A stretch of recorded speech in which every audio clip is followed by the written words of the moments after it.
Hello, thank you so much for joining me. I have felt that a market update video has been needed for quite some time. There were a couple new updates that came out, and I'm just kind of waiting for those to come out to really get some additional information for my buyers and sellers. And I know the market is strange right now. It is very different. It has changed a lot just in the 15 years that I've been doing real estate. So it is just, there's a lot going on. There's a lot to it. There's a lot economically that's happening, a lot politically that's happening. There's obviously, there's just a lot. There's a lot going on, and it is tough to know what information is accurate and true and what information is, just kind of for terrifying. So that's going to kind of lead me into what the basis of this market update is today. So I am going to, my objective kind of is to clarify instead of terrify. So I know that a lot of media sources, a lot of people will just promote stuff, and it's more to get a rise out of people. The news sources have been doing it for as long as we can remember, and so a lot of this is going to be the just kind of the basis of this video is that headlines do more to terrify than to clarify, and they just do, especially now with social media. And the more attention they get, the more likes they get, the more traction and activity they get, the more they get paid.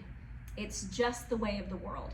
So it's, the more viewers they get, and that's just kind of why it's always been that headlines do more to terrify than to clarify. So I am here to clarify and to give you a good feel of what is actually happening, right? And I'm here to provide facts and just tell you what is actually going on out there in the most truthful, realistic way that I possibly can.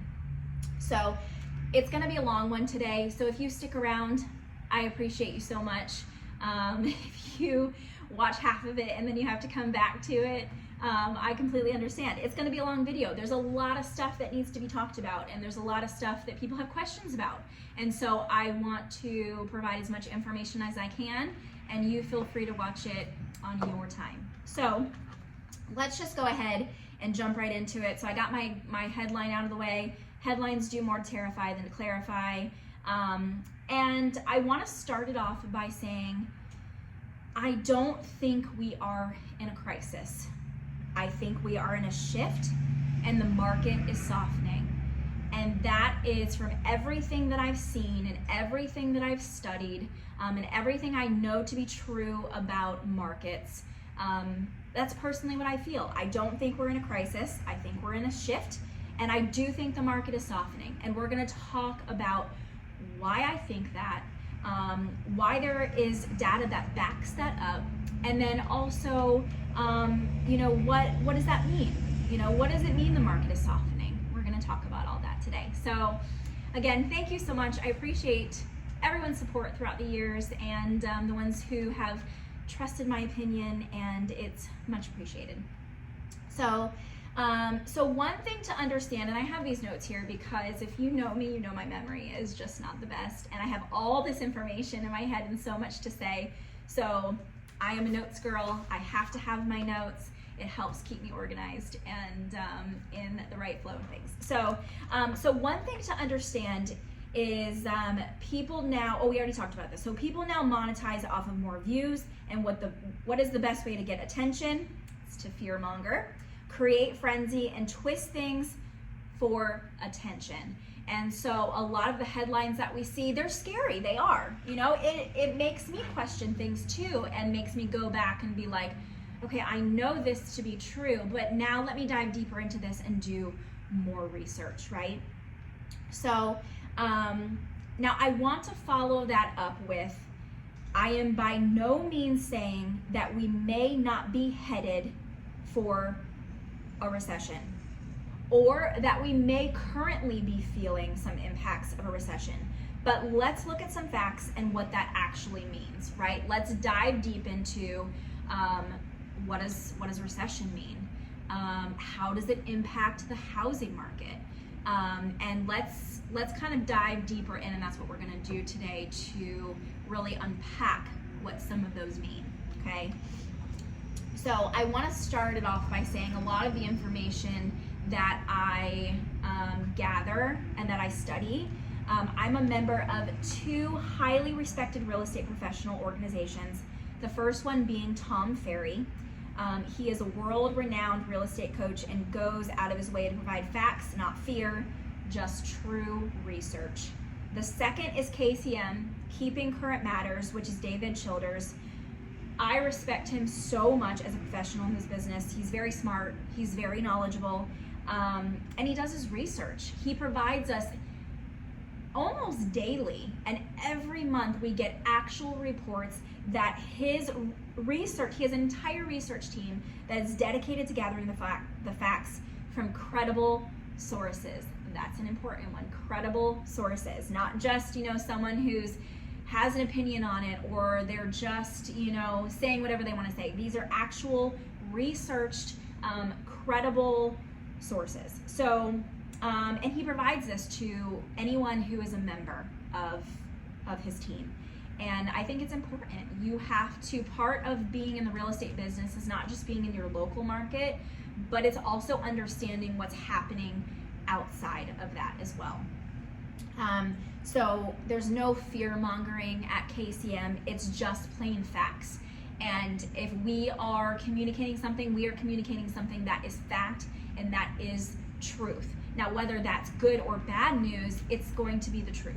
And so that's what I am all about. That's very important to me, and I want to communicate the facts and the truth to my clients. So I just want to start off by saying that they just did a few days ago, they actually did a video together. So we got on our KCM platform, we got like our monthly update from David Childers, and he did this great session on what's kind of the market doing right now. And then him and Tom Ferry actually did a video together like a couple days ago, and it was incredible. Just talking about the current market. They talked a little about tariffs and all that fun stuff. So it's worth a watch. And if you care to watch it, I will send you the link. I'll probably provide you the link if you're one of my clients already, because you're going to get this in an email. But watch it. I mean, I'm going to, kind of reiterate what they're saying here in this video, but they are so brilliant, and they have been doing this for so long that they know real estate like the back of their hand. And so I fully trust them. And I think that they are just very, very bright when it comes to real estate information and data. So definitely, if you are interested, I highly recommend watching their video too, because it was phenomenal. Some great information. Okay, so let's go ahead and dive into some of the good stuff, right? So I think I had mentioned this might end up being a little bit of a long video, so just hang it tight.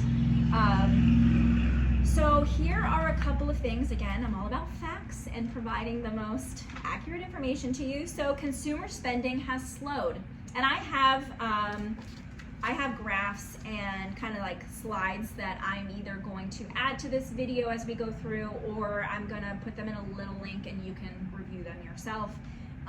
So just know that I do have all of that. So if you're curious to know, Brittany, where did you get this information from? Can I see a slide? I am going to try to put it in this video if I can, and then I'm going to also provide any additional information that you need. So anyways, consumer spending has slowed. That's a fact. Inflation has ticked down. That's a fact. This is a good one. A recession does not mean falling home prices.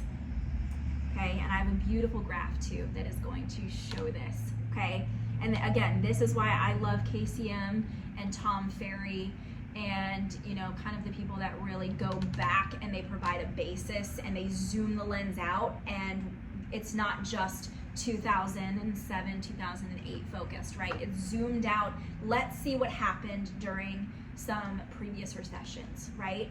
So again, a recession does not mean falling home prices. There was one marginally in 1991, but the one most commonly that everyone thinks about when we talk about recession is 2008. It was the worst one, without a doubt. It was just bad. I mean, many people were impacted by it. You might have been impacted by it.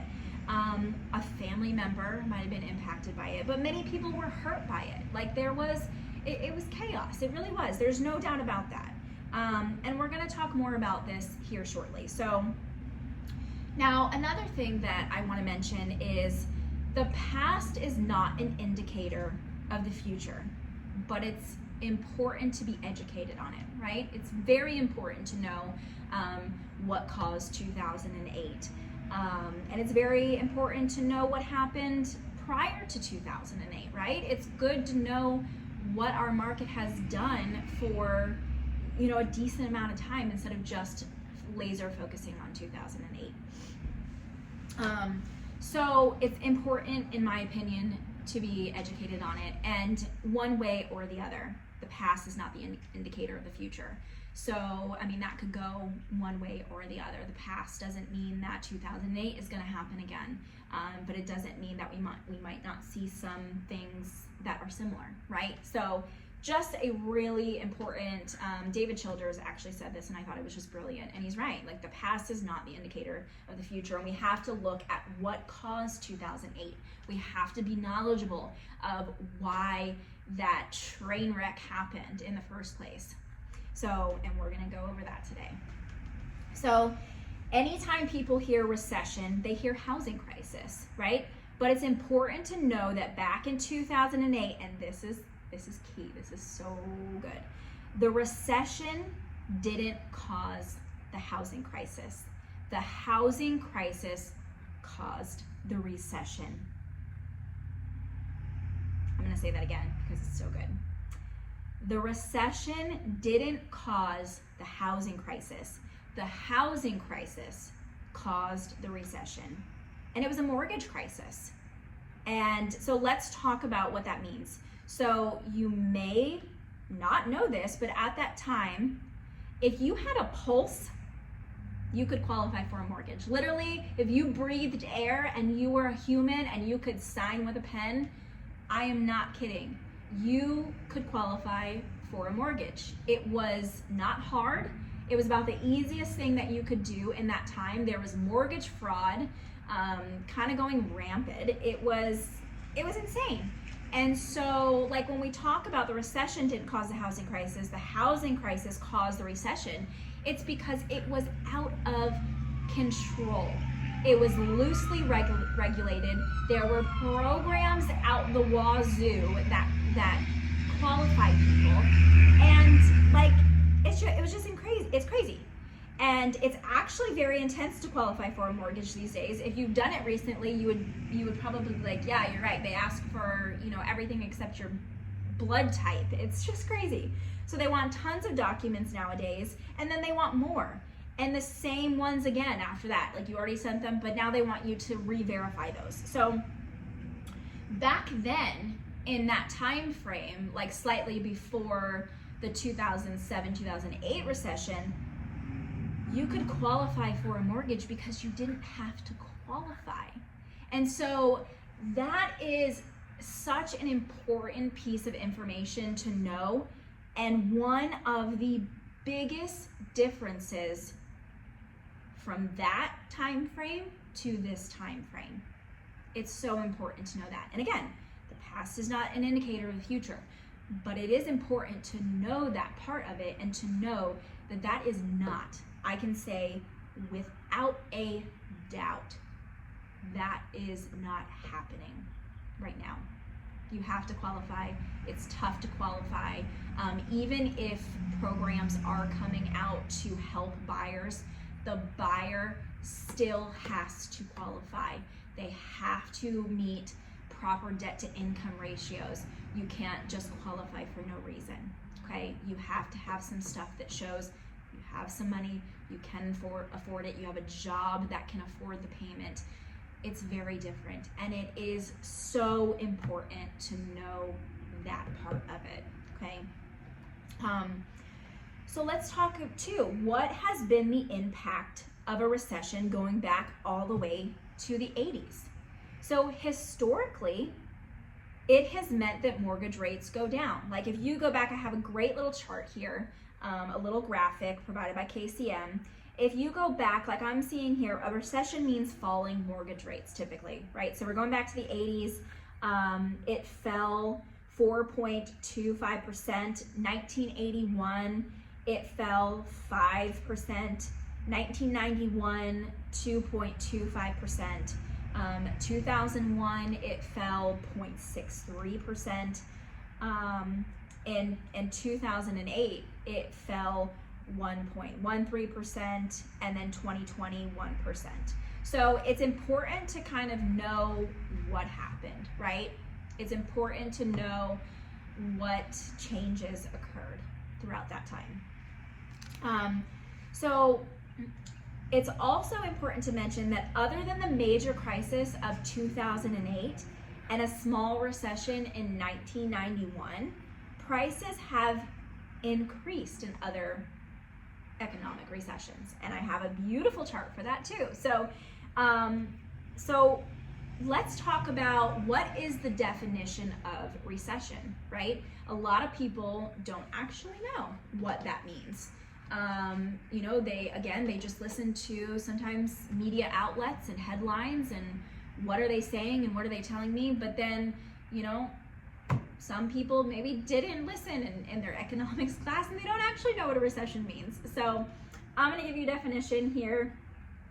So a recession is a period of temporary economic decline during which trade and industrial activity are reduced, which, you know, we're definitely going through that. Inflation is kind of playing a role in that. Generally identified by a fall in GDP in 2 successive quarters. So 2008 was obviously, when we're talking recession, 2008 was extreme. And it's not been the norm in previous recessions. I mean, KCM went all the way back to 1980, okay? Which, when you think about it, and I think about it this way sometimes too, I'm like, oh, 1980, that wasn't that long ago. But it was actually now. And that makes me feel really old, but it was. 1980 was a long time ago at this rate. And so let's hope and pray that that never happens again. Like I said earlier, the past is not an indicator of the future one way or another. But let's hope and pray that that doesn't happen again, right? And we already have gone over one thing so far that makes this market different than 2008, okay? I mean, there's many things about the market that's different, but one has been stated so far. Okay, so the last normal years, as I like to call it, we've had some crazy wild years. We had some normal years, we had some unicorn years, I like to call them, and you know, now I feel like we're moving back towards some normal years, a more healthy, stable market, but we'll kind of get to that as we progress here. So the last normal years were 2017 through 2019. So again, I have another graph in regards to inventory. So we have seen a significant jump in inventory year over year in the South, but still below pre-pandemic inventory slightly. So it's ever so slightly still below the pre-pandemic inventory. And a lot of times, you know, in the real estate world, we kind of like reference pre-pandemic and post-pandemic. It's kind of like a line in the sand for us, and we'll kind of go over that in a minute. It's like the years before the pandemic and then the years after the pandemic, because the pandemic was just, again, unicorn years. Very bizarre. So, so just one of the main points I'll share today that will contribute to my belief that we are moving towards a more healthy market price moderating, and finishing the year that will compare more to the last normal years we had in real estate, which was 2017 and 2018. There's so many markers and so many indicators that show that we are very similar to 2017 and 2019 when it comes to market trends. Obviously it was a different time then because it was pre-pandemic, so obviously values were different then. I'm not arguing that. Values were very different then. Rates were different then. So, but when we're talking about all of the market trends and what's happening, it's very much a 2017 through 2019 market. Very much so. There's so many markers that show that. So let's look at total list count each year. All of these are national numbers, and again, I have a beautiful little PowerPoint visual for this. So 2020 is kind of a dividing year, which obviously makes sense because it kind of goes back to that point of pre-pandemic, post-pandemic.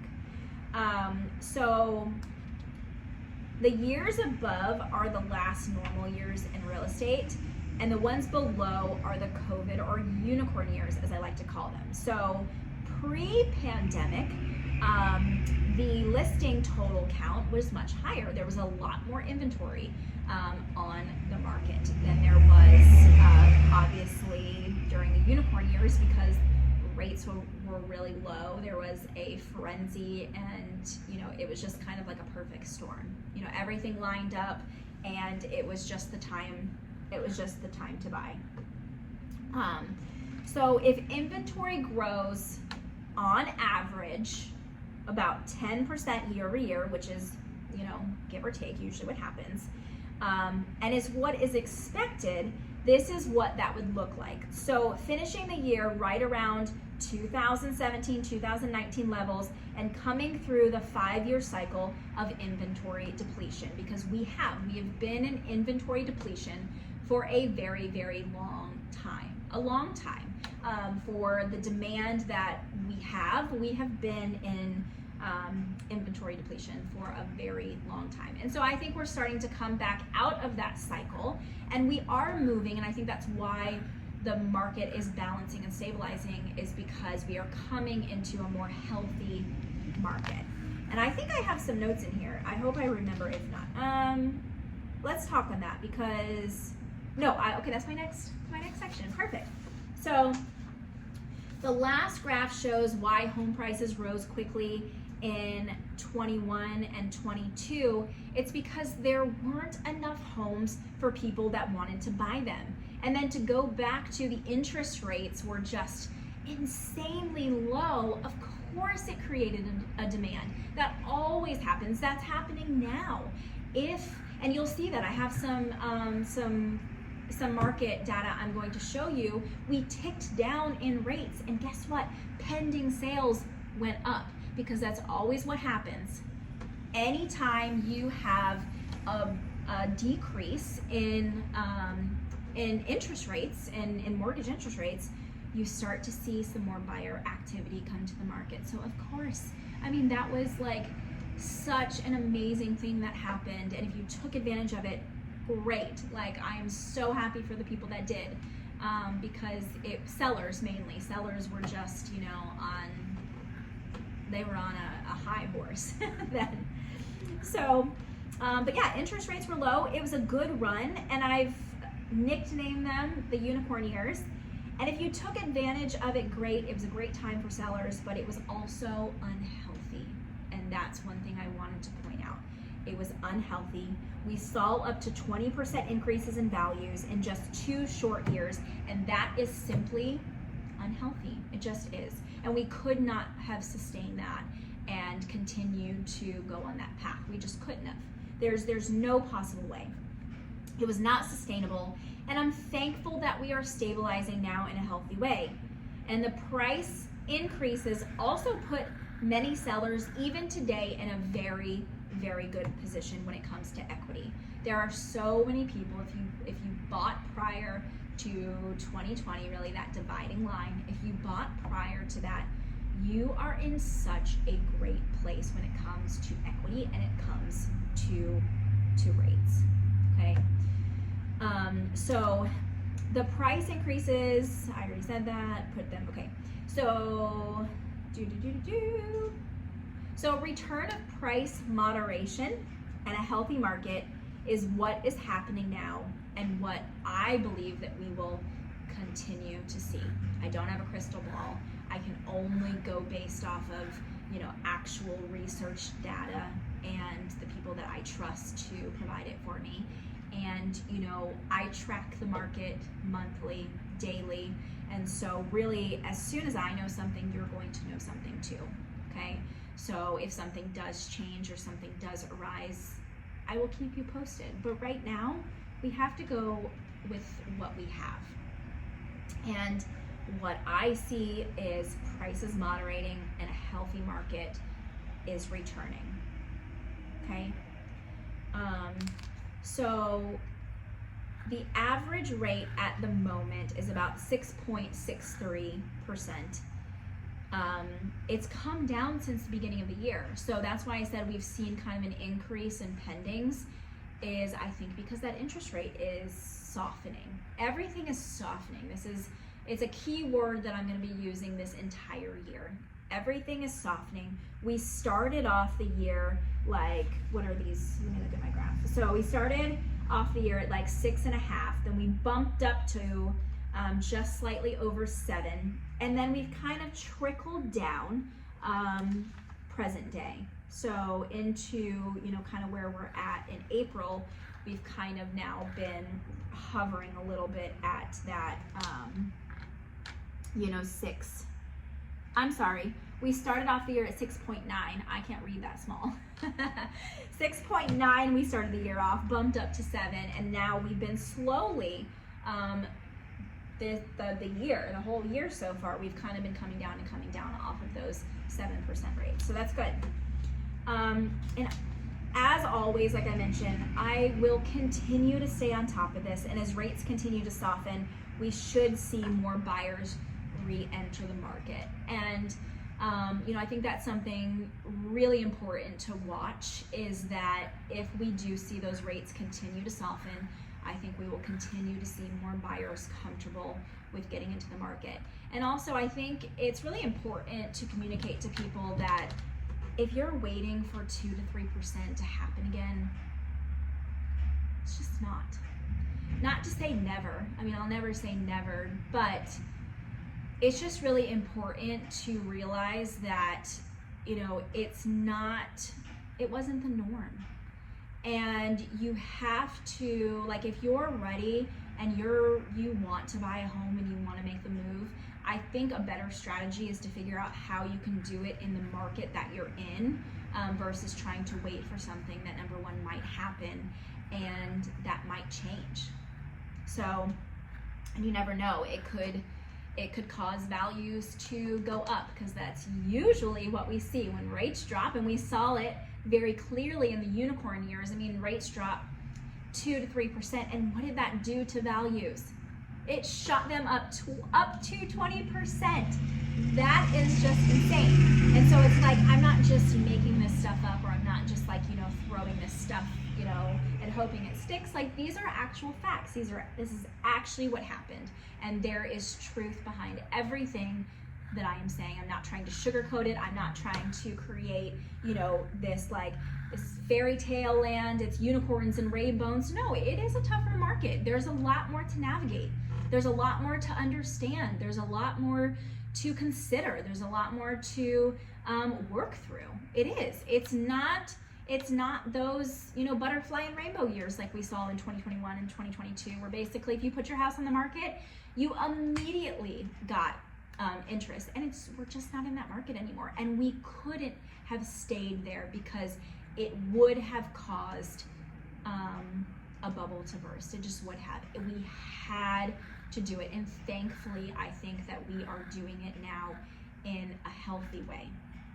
And what I'm kind of seeing across the board is I'm not seeing values tanking. Like, I'm seeing, and we're going to talk about a little bit about this just in a minute. So let's actually just go ahead and get into it now. So let's talk about current local market updates and where we stand. So I'm going to share with you in a minute some of our local stats of what we're kind of seeing in our market, and these are produced by the NAR, and we get these monthly, and it basically shows for our location in our area where we stand.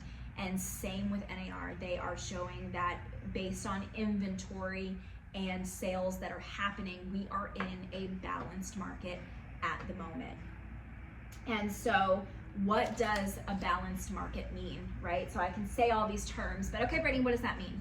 And also, if you are a seller of mine, you are gonna get this in your email as well. It's a little sheet I put together that says, what is a balanced market and what does that mean for me? So I'm just gonna read a quick little section here and then we can talk about it. So what is a balanced market?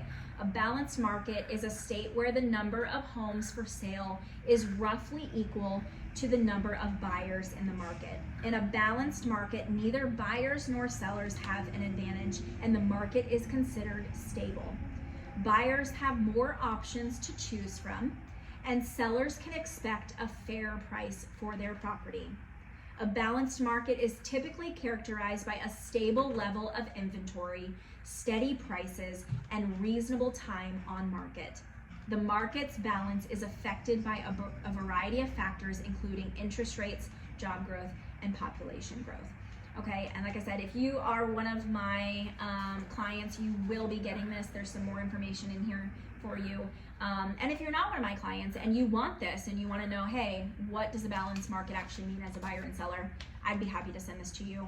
Just, wherever you're watching this from, just put a comment below and we'll reach out to you and get your email and send this over. And any of this information, if you want any of it, if you want my notes, my market outline notes, I'd be happy to send them to you. If you want the market summary that I'm going to go over here in a minute, if you want the full market summary so you can see what's happening, I'd be happy to send any of this information to you as well. So let's go back to kind of like what is our current local market doing and why is it a balanced market, okay? So a lot of it, balanced market has to do with inventory, and so what they consider a balanced market is anywhere from 5 to 7 months of inventory, okay? And so let's kind of touch on some of these numbers right here. I'm not going to go over all of it, but I'm just going to go over what is the general market in Lee County. Lee and Hendry counties is what this includes, and it excludes Bonita Springs and Estero from that. Okay, so this is just kind of our home base a little bit, if you will. So let's talk about closed sales. So closed sales March of 2025 was 1,203. March 2024 was 1,284. So year over year, it did go down slightly. It went down about 6% year over year when we're talking closed sales. For March, this is just March specifically. And then, but month over month, so just from February, sales went up 44%. So, I mean, that's definitely positive. That's some good stuff. So year to date, it was 2,745, so 2,745 year to date this year. And last year it was 2,886, so that has gone down a little bit, 4%. New listings, inventory is definitely going up, which again, we were in such an inventory deficit for so long. So we're starting to see that inventory kind of come back up. And so March of 2025, it was 2,242. March of 2024, it was 2,038. So right there, you can see there is an increase now in inventory. So that kind of makes sense when you're talking about moving more into this balanced market is there's more inventory, there's more for buyers to choose from, which I was talking about here in the balanced market. There's more for buyers to choose from, and moving towards a more healthy market. So year over year, new listings are up about 10%, which I did make mention of that on the average is about 10%. And then so February of 2025, new listings, it was 2,313, and we also saw a little bit of a downtick month over month in that number. So it did go down slightly from the listings that were listed in February versus the listings that were listed in March. So yeah, looking good there. Pending sales. The pending sales for March of 2025, this is really interesting.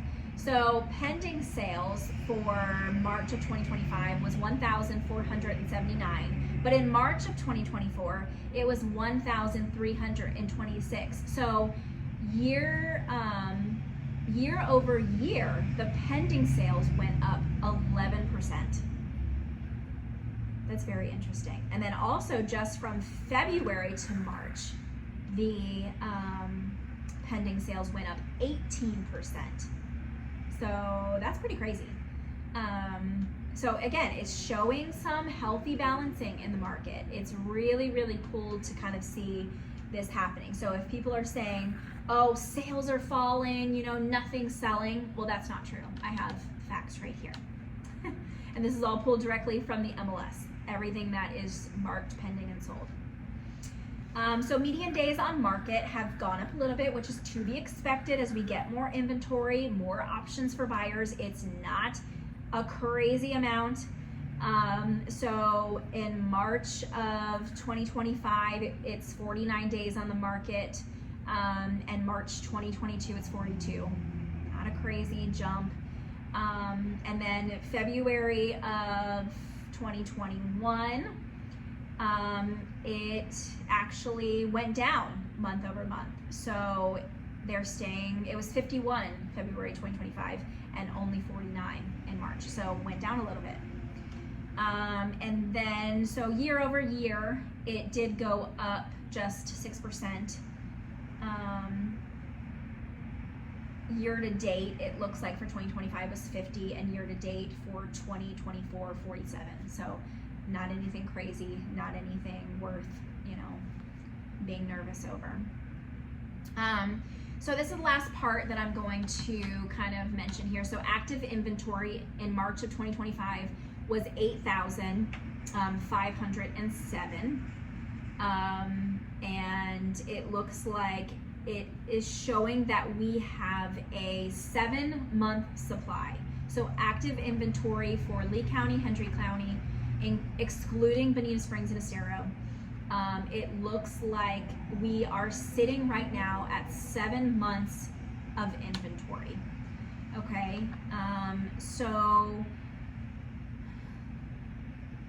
and with that being said, so this is really interesting because we had those increase in pending sales, and the month over month change from February to March. It's crazy because it, let me look year over year.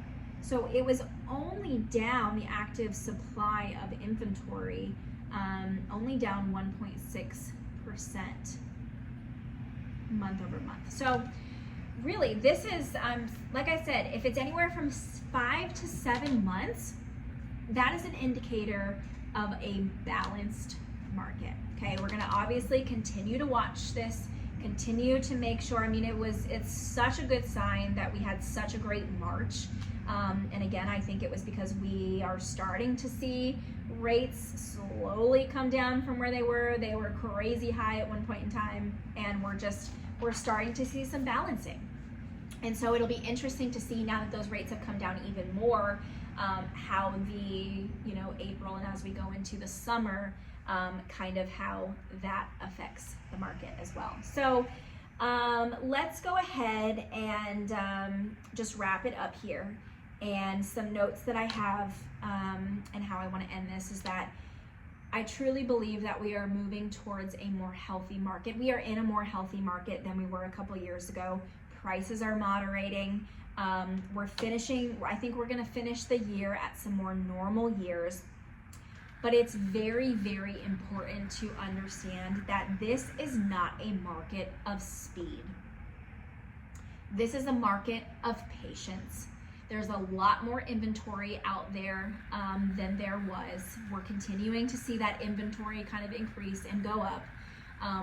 People are still trying to navigate rates. We have economic stuff that's kind of going on behind the scenes. We have, the fear of tariffs and what they might do, and so it's kind of like one of those things is this is all new territory, and everyone is kind of watching it together.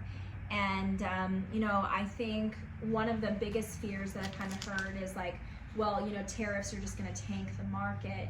And, I think there's a lot to it that people maybe, again, just don't really know the behind the scenes stuff. I have some great resources that I follow that I would be happy to share with you. I'm not going to get political on here. I obviously have my own opinions and beliefs on what's going to happen. I do my research. I watch true stuff. I don't watch CNN. Not faulting anyone who does, but it's just not where I feel I can get the best news source and the most accurate information.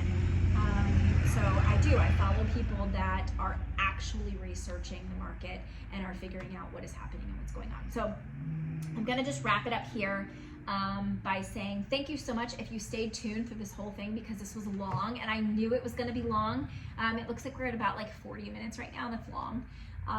But there's so much good information in here, and I didn't know how else to share it. So I hope you enjoyed this, and I hope you got some good stuff from it. And if you want anything else in addition to this, I would be more than happy to send it to you. So thank you again so very much, and I hope everyone has a great day.